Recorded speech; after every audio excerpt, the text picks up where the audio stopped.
In August 1945, humanity witnessed a kind of destruction the world had never seen before. In just seconds, an entire city vanished. World War II in the Pacific had become a brutal stalemate. Japan refused to surrender, and the United States made one of the most consequential decisions in human history. At 8:15 a.m. on August 6, little boy detonated over Hiroshima. A blast equal to 15,000 tons of TNT erupted in the sky. 70 to 80,000 people died instantly. Buildings vaporized. Firestorms swept the city, and radiation burned survivors who would suffer for decades. 3 days later, the second bomb, Fat Man, fell on Nagasaki. More powerful than the first, it killed 40,000 people on impact and left the city in ruins. By the end of 1945, over 200,000 people had died from the two bombings. Families disappeared, landscapes were transformed, and survivors lived with lifelong scars, both physical and emotional. Japan surrendered on August 15, ending World War I,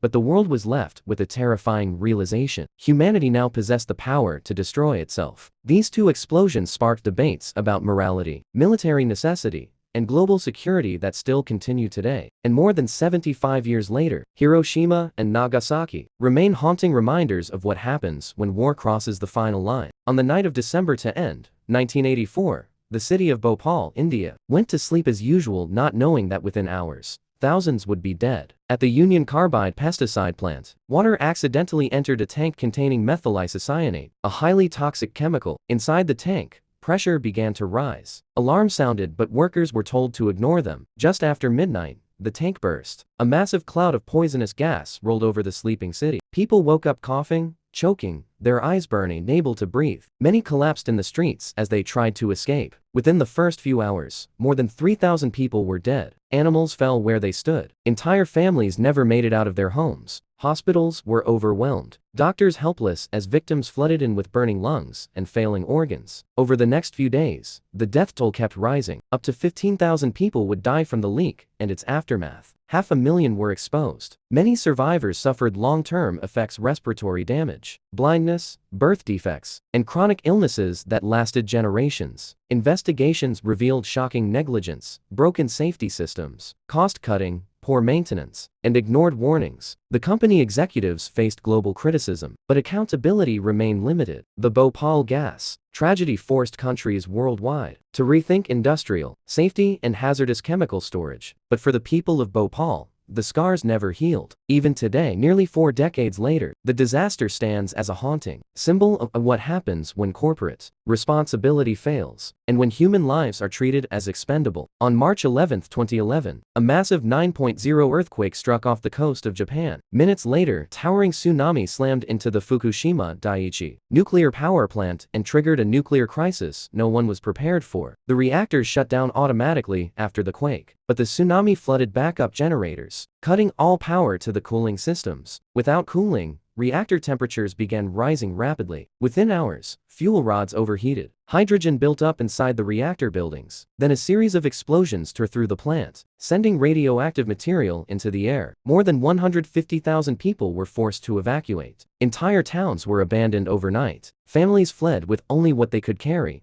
unsure if they would ever return. Radioactive contamination spread across land and sea. Farmland was poisoned. Fishing zones were closed, and cleanup workers faced dangerous conditions for years. Investigations later revealed critical failures, underestimated tsunami risks, inadequate flood defenses, and delayed emergency responses. Japan shut down all of its nuclear reactors in the aftermath. Global nuclear safety standards were re-examined, and public trust in nuclear energy was shaken worldwide. More than a decade later, Fukushima remains a warning that even advanced technology can fail when nature overwhelms human preparation. On April 26, 1986, at the Chernobyl nuclear power plant in Soviet Ukraine, a late-night safety test went catastrophically wrong and released more radiation than Hiroshima and Nagasaki combined. At 1:23 a.m., operators attempted a risky procedure to test the reactor's emergency systems, but design flaws, poor communication, and critical human errors collided in just seconds. The reactor's power surged uncontrollably, temperatures skyrocketed, Then an explosion tore the reactor apart, blowing a 1,000-ton steel lid into the air. A column of radioactive fire shot into the night sky. Plant workers were hit with lethal radiation instantly. Firefighters rushed in with no protective gear, unaware they were walking into one of the most toxic environments ever created. Many would die within weeks from acute radiation poisoning. The nearby city of Pripyat, home to 50,000 people, had no idea what had happened. Children played outside the next morning as radioactive dust fell around them like glitter. Evacuation didn't begin until 36 hours later. Over the following days, the Soviet Union struggled to contain the disaster. Helicopters dropped sand and boron into the burning reactor. Miners dug tunnels beneath the plant. Thousands of workers later, called liquidators, risked their lives to prevent an even bigger catastrophe. The radioactive cloud spread across Europe, triggering international panic. Long-term estimates say 4,000 to 30,000 deaths may be linked to the disaster, though the true number will never be known. Chernobyl changed everything: nuclear safety standards, global energy policy, and public trust in governments. The abandoned city of Pripyat remains frozen in time, a silent reminder of how a few mistakes can unleash consequences that last for centuries. On January 28, 1986, millions of Americans watched live as the Space Shuttle Challenger lifted off a mission meant to inspire the nation. 73 seconds later, it exploded. That morning, temperatures at Cape Canaveral were near freezing. Despite engineers warning that the shuttle's O-ring seals might fail in the cold, the launch went ahead. At 11:38 a.m., Challenger rose into the sky. Almost immediately, a damaged O-ring allowed hot gas to leak from the right booster. A bright flame appeared, then the external fuel tank ruptured. In a split second, the shuttle broke apart in midair. The crew cabin, with all 7 astronauts, including teacher Krista McAuliffe, fell into the Atlantic. The nation was in shock. Investigators soon uncovered a chain of failures, ignored warnings, flawed decision-making, and pressure to maintain NASA's launch schedule. The disaster wasn't just mechanical, it was organizational. In the aftermath, NASA grounded its shuttle fleet for nearly 3 years. Major reforms were introduced: